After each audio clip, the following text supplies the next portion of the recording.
All right. Hello. Today is Thursday, April 29th, almost the end of April. Let's see. We're in our 14th week. So that means next week is 15, which is chapter 15. And our final will be on chapter 15. So basically, we have chapter 14 test, which will be released tomorrow on Friday. And then the Friday after that, we'll be releasing chapter 15 exam. And that's it, folks. So um, the time is coming upon us. And I could see that people aren't particularly interested in these older ages when it comes to developmental stages. People don't want to think about these old age. Um, all of you who are young millennials, it's a long time away for you, at least 60 years. So, not something you're particularly interested in. So, I brought you this graphic today. Grandma complaining about all people think about today is sex. And there's grandma with all her kids. All right. So, in light of that, we're going to go to a video to start off, which is um,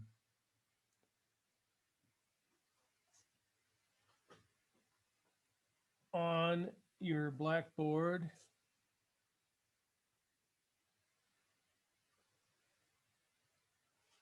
Okay, so let me get rid of this. And let's go to shared screen. Well, let's open it up first. Then go to screen share. And then go to our video.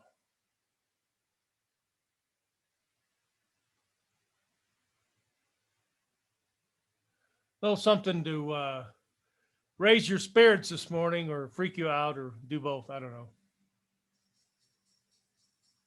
Yo, Rap Dr. D in the house. Let's kick it.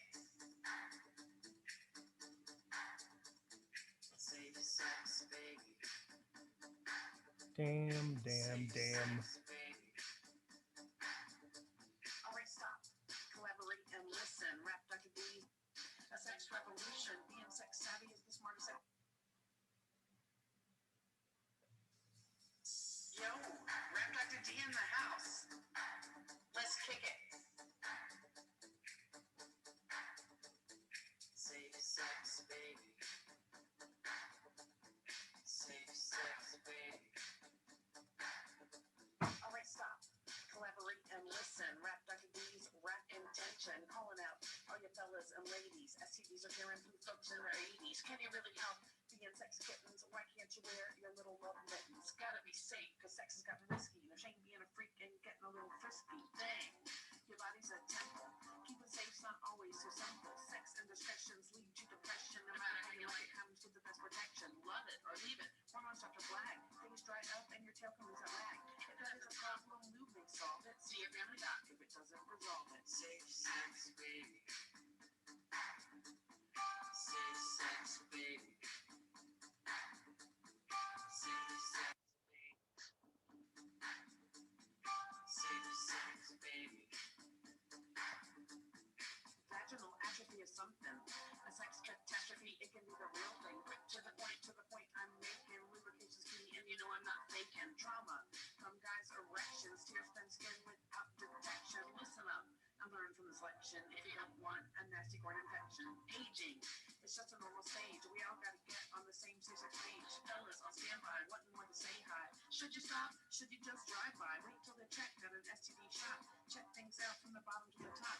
Your sex life can be later and stronger. Thanks by Agrivoid Farts Work Longer. Living a sex revolution. Being sex savvy is the smartest sex solution. Let's break it down. Cougars all around. All these STDs all the time being found. Bodies. We're just a cafeteria. Cesspool of germs, virus, and bacteria. What's called a clap, gonorrhea's got a rap. Sleeping around, probably a trap. Subtle and sneaky is chlamydia. You may not even know when the bug has got into you. Syphilis makes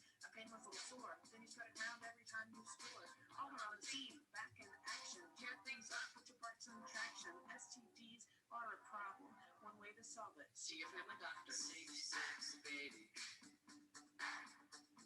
Safe sex, baby.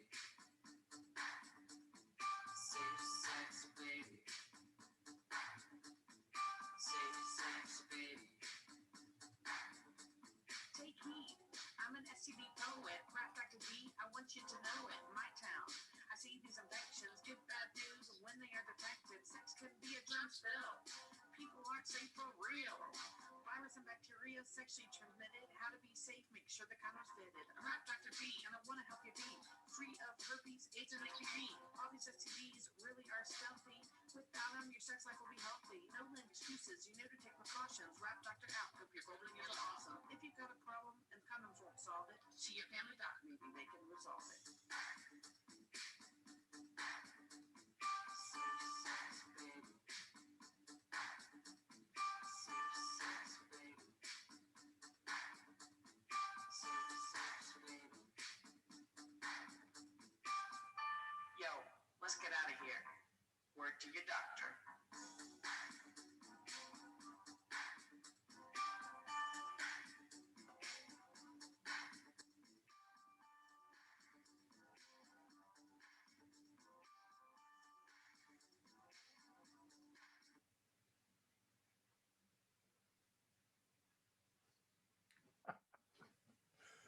Well,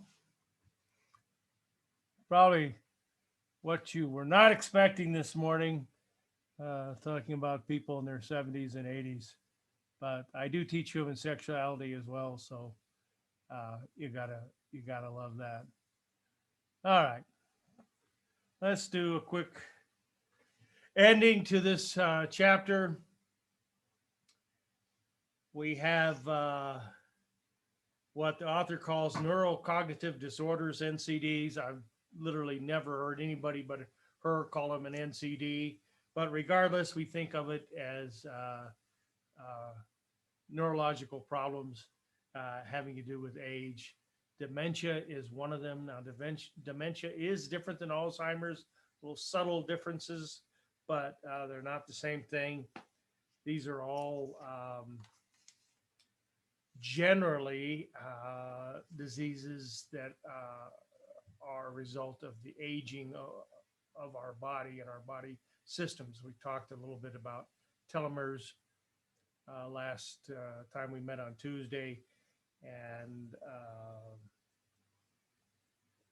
Alzheimer's is a different kind of a process. Alzheimer's has to do with plaque in the very minor arteries that feed the brain, and brain tissue actually starts to atrophy. It actually eats away and is gone.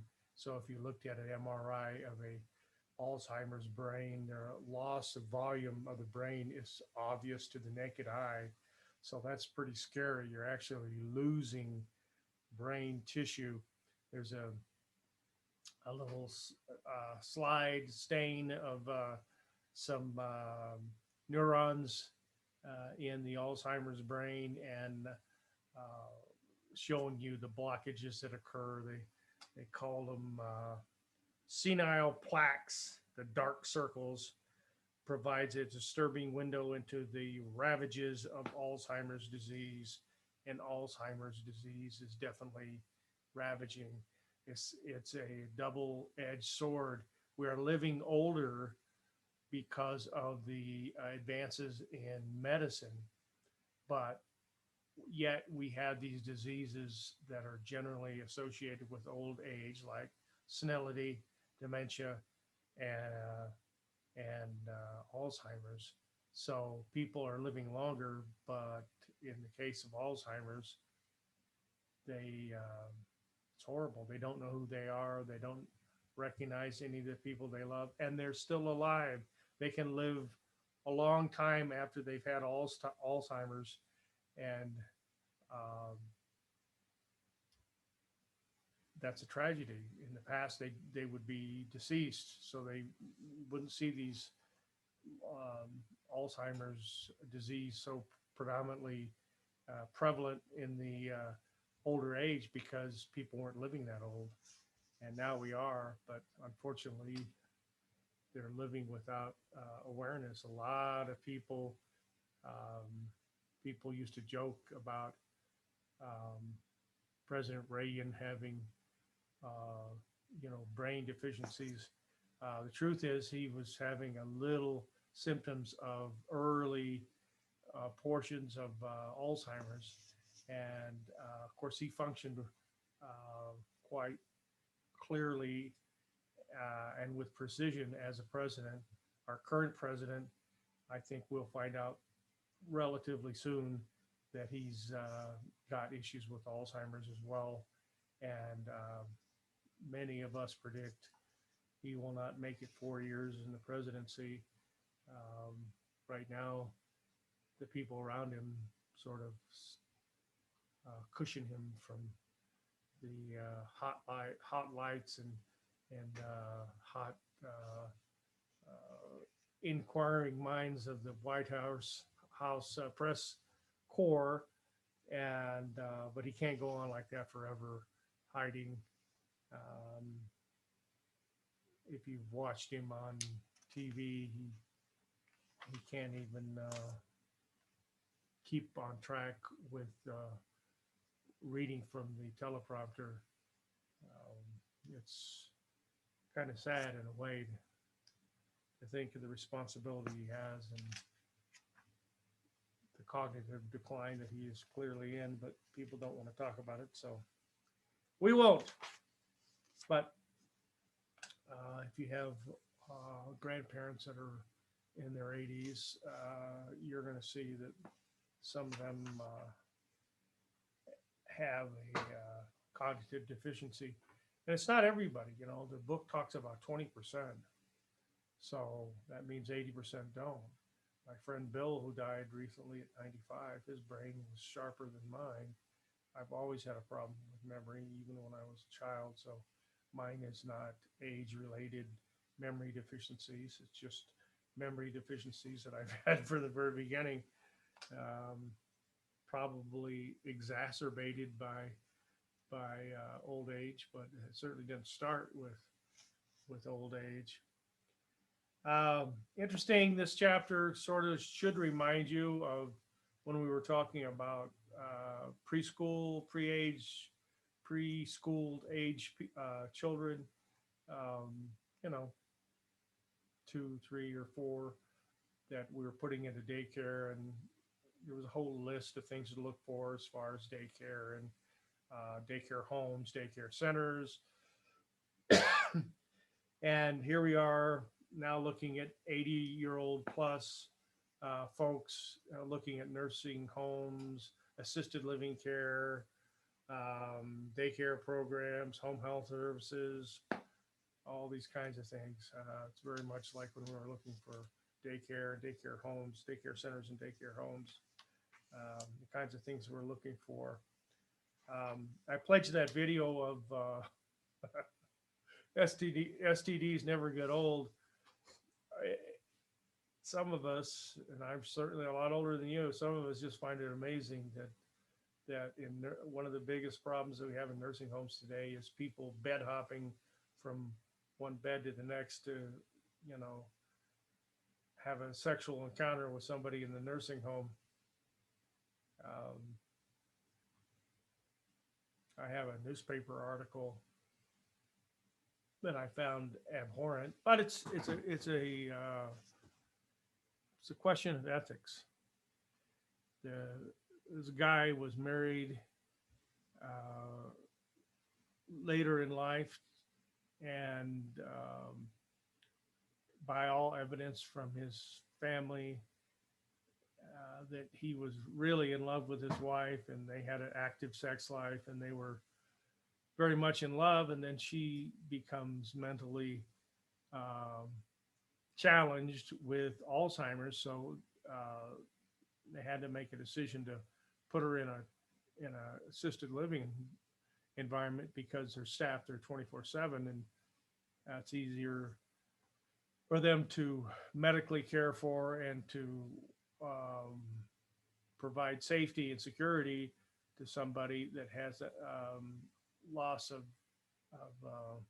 cognition, um, cognitive disorders due to Alzheimer's. And this guy was visiting his wife in the nursing home in her private room, and on occasion would have sex with her.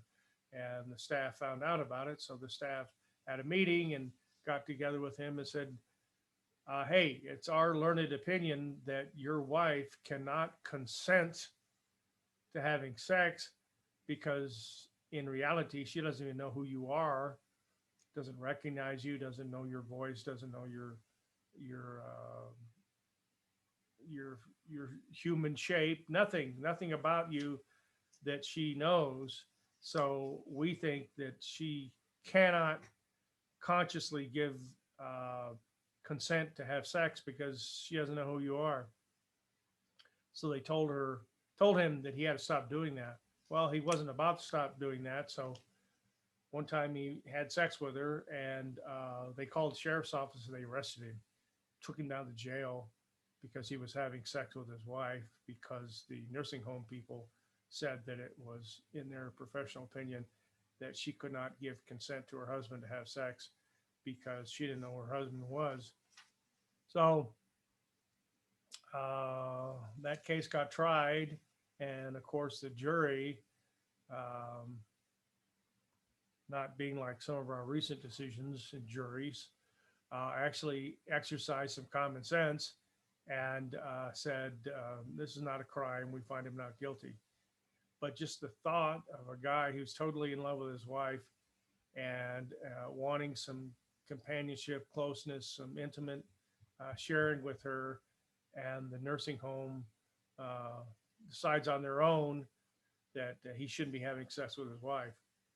Not to say that if she was living with him at home, nobody would intervene. You're not going to call adult protective services and say, hey, this guy's having sex with his wife, yet she's suffering from Alzheimer's and doesn't know who he is. Nobody would do that. But since they were in a nursing home and they felt a higher calling was upon them to snitch him out to the cops, and the cops were dumb enough to come and arrest him, waste all that time and energy and embarrassment, talk about your sex life in front of a courtroom and 12 jurors.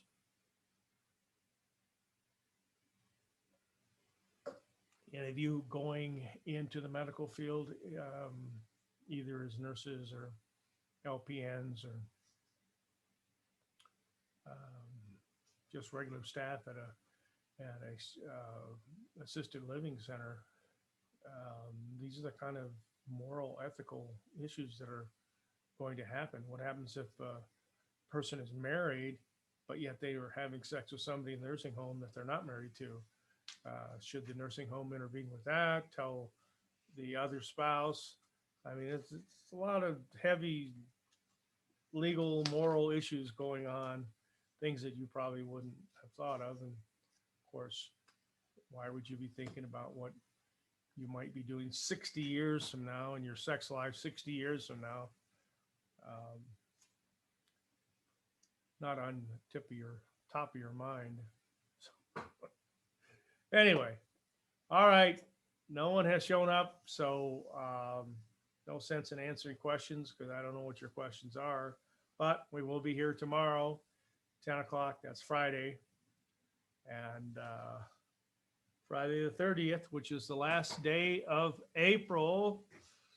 Today feels like it's winter if you've been outside. It was raining, the wind was blowing, it was quite cold. I walked out there with my shorts and short sleeve shirt on and went to have something to eat before class. So, all right. Well, I hope you're doing well as usual.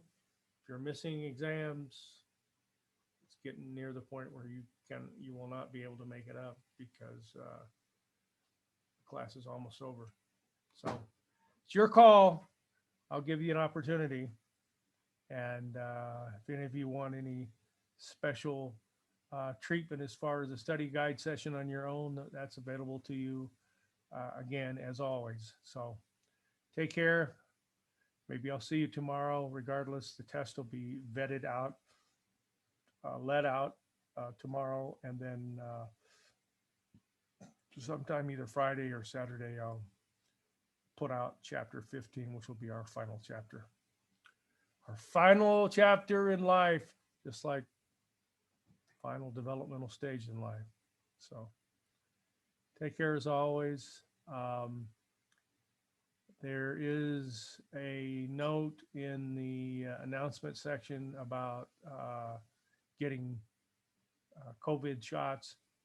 I told you a long time ago I had mine. I look forward to getting them. I got it, no problem. I didn't have any reaction at all. It's not true of everybody, but even those that I know that have had a reaction, it was just for hours, and it was just kind of a flu-like feeling. That was it. So end the mystery and the anxiety, and go get a shot, and your life will be better for it. So take care and be safe.